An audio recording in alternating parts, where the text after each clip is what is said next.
good morning or good afternoon whenever you're watching this. Sorry that we're not together today, but I am going to get through the remainder of the notes on Module 9.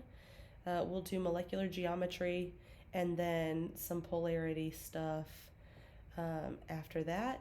I'll cover this in 2 separate videos just to make sure they don't get really long and take a long time to upload. But you should be able to watch through these just like you would in class. And then I'm going to show you a website that helps with some 3D visualization of molecular geometry.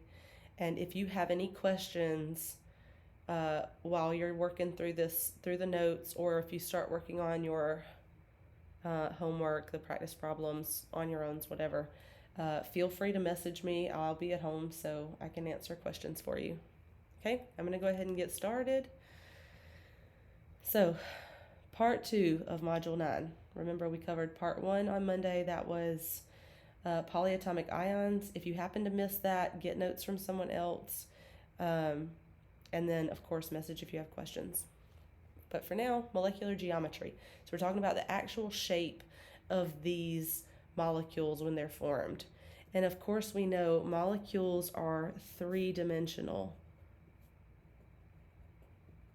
They don't just exist on a single plane.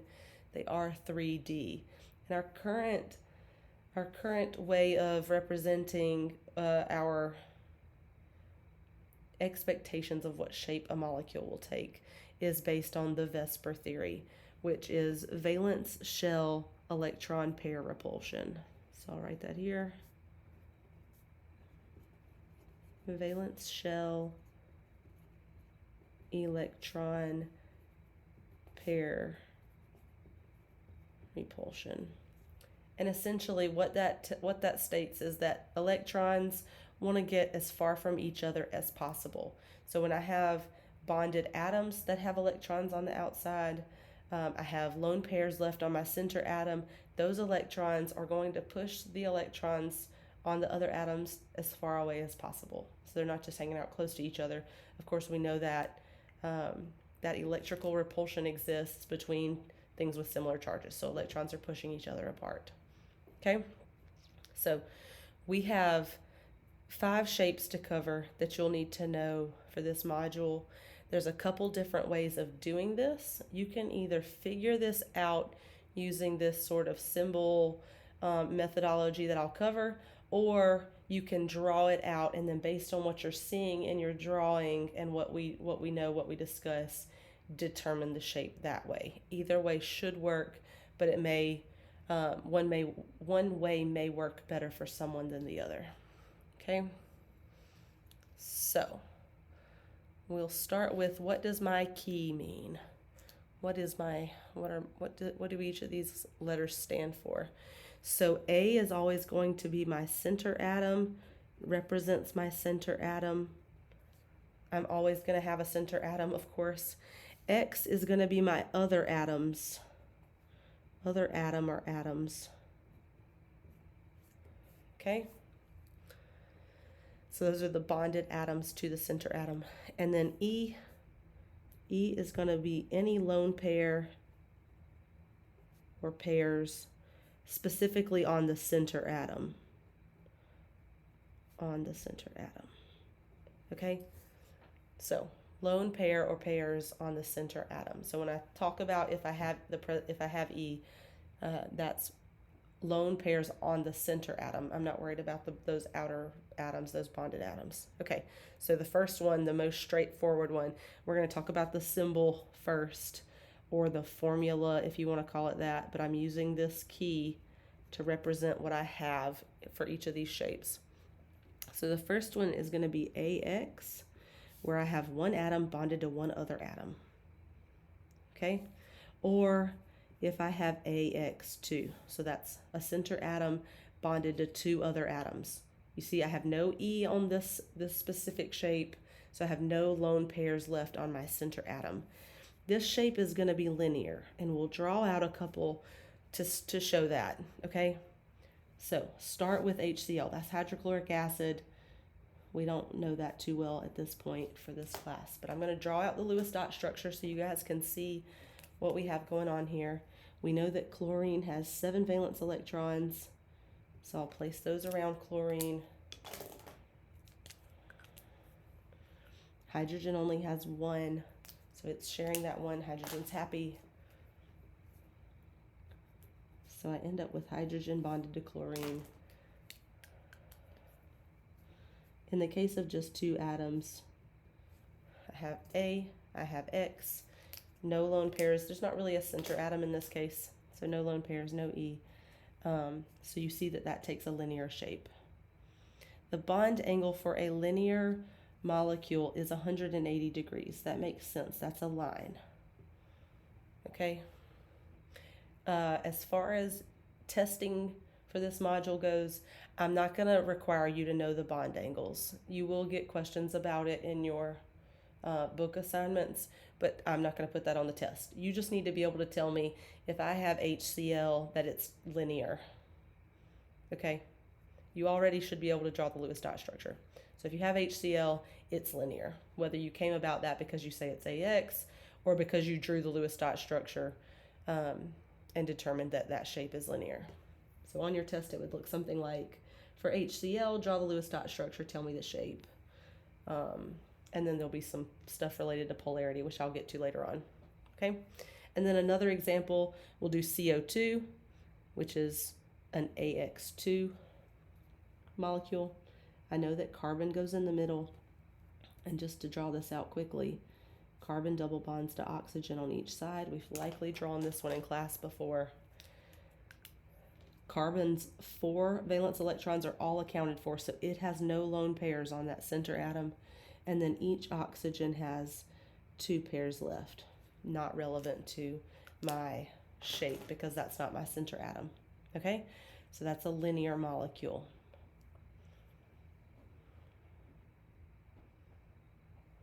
Okay, I'm going to slide down and we'll move on to number 2.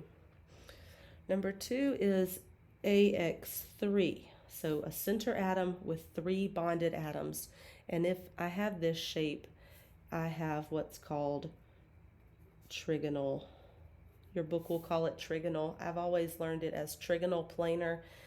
When I show you guys the simulation that you can use, you'll see that they call it trigonal planar as well. The reason for the word planar is that it exists in a single plane. It's a flat molecule, kind of. So make sure you know the word trigonal. I'll underline that there. And then the example for this, BF3. So you'll see that this behaves a little differently, and that's because boron is a metalloid. It has a very low electronegativity, so it's not needing to draw electrons as much as, say, these 3 fluorines. But if I arrange this as such, with boron sharing one of its valence electrons with each of the fluorines, and then each fluorine has 7 valence electrons.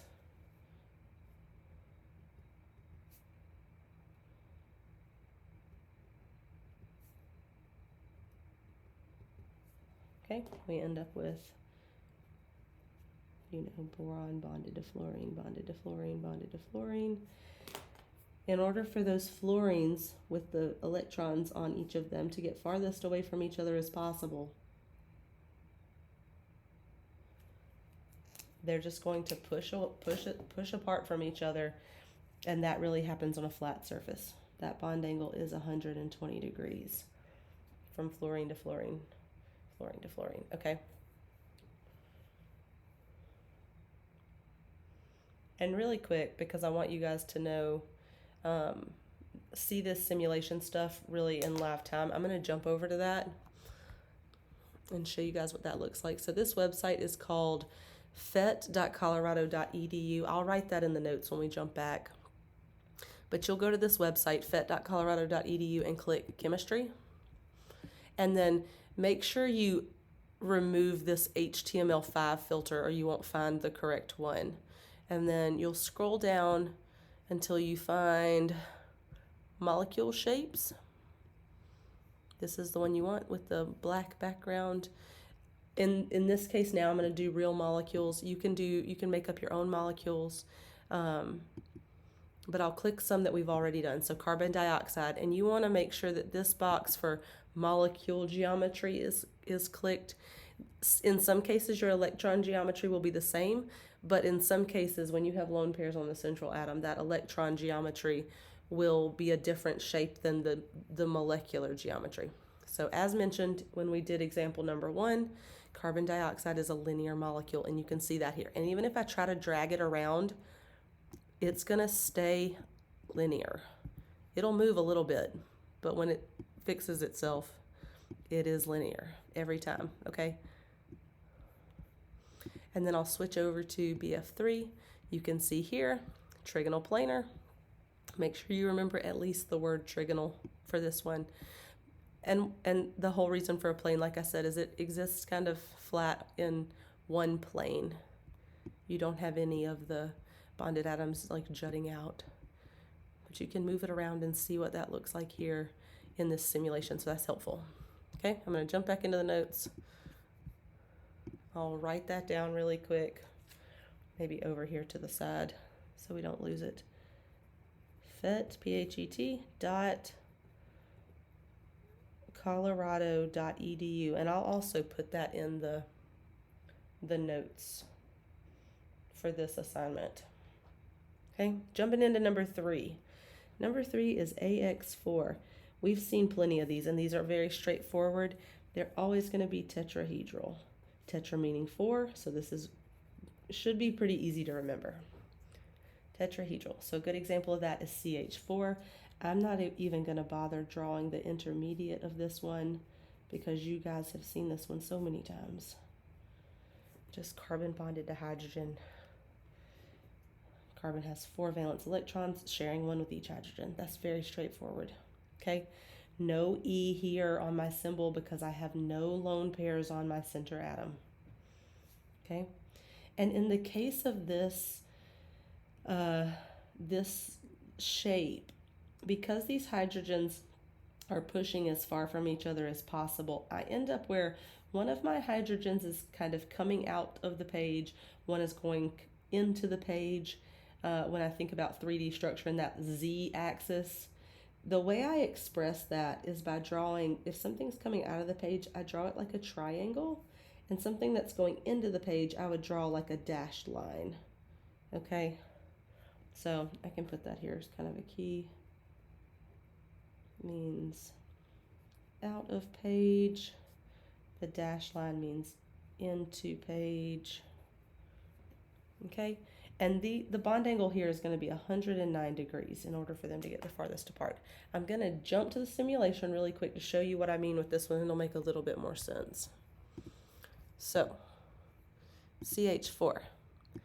So I can kind of spin this one around, and you can see that in 3D, I really have kind of one that's going up straight, and then almost like a tripod at the bottom where they're all being repelled the same distance from that top one, but they're also still that same distance, that 190 degree angle from each other. Okay?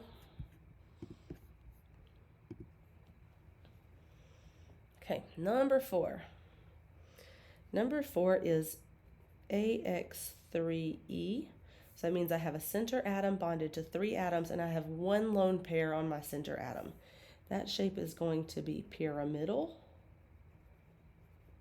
And a good example of that is NH3. So we know that nitrogen has 5 valence electrons, hydrogen has 3. So when that bond forms, I end up with nitrogen bonded to each hydrogen, sharing 1 electron with each. That accounts for 3. And then it has 2 valence electrons left, 1 lone pair on that center atom. Because this lone pair repels farther the hydrogens, it further pushes the hydrogens away, the angle between the hydrogens is less, and that's 107 degrees. And I say less than in a tetrahedral where you have 4 atoms. The electrons push farther, so the hydrogens become closer together, 107 degrees. Jump over for that one. NH3, so you can see that here. It's very similar looking, but instead of having an atom sitting on top, I have a lone pair of electrons. Okay, you can spin this around, same as before.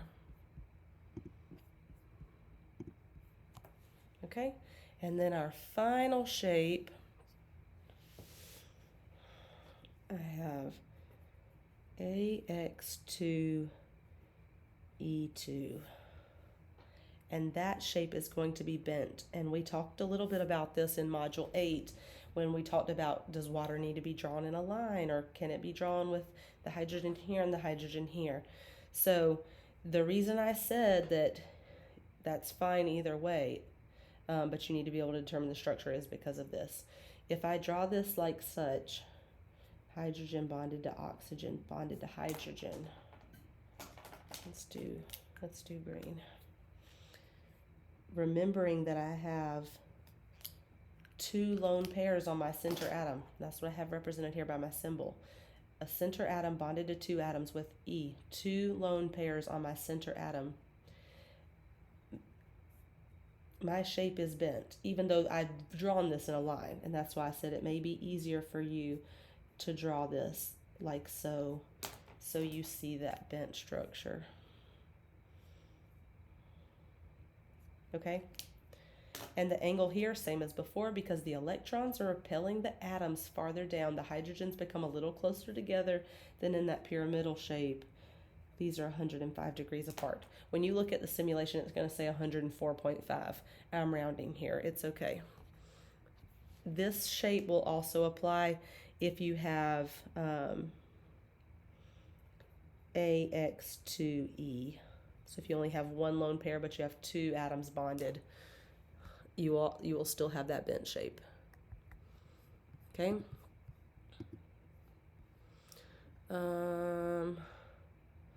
Water. So see here, water. My two hydrogens are repelled down. My lone pairs are really kind of at opposite angles from my two hydrogen atoms because they're all trying to get as far from each other as possible. Okay, so feel free to play around in this simulation. You can go to the model and make things up. There are some on here, I will warn you, like I mentioned with the worksheet from Module 8 for drawing Lewis structures, there are some things that can handle more than more than 8 electrons on the center atom, so you'll run into some of that interesting stuff on here too. We're not covering that much in this class, so look at it, take it in, but if it confuses you, leave it alone. Okay?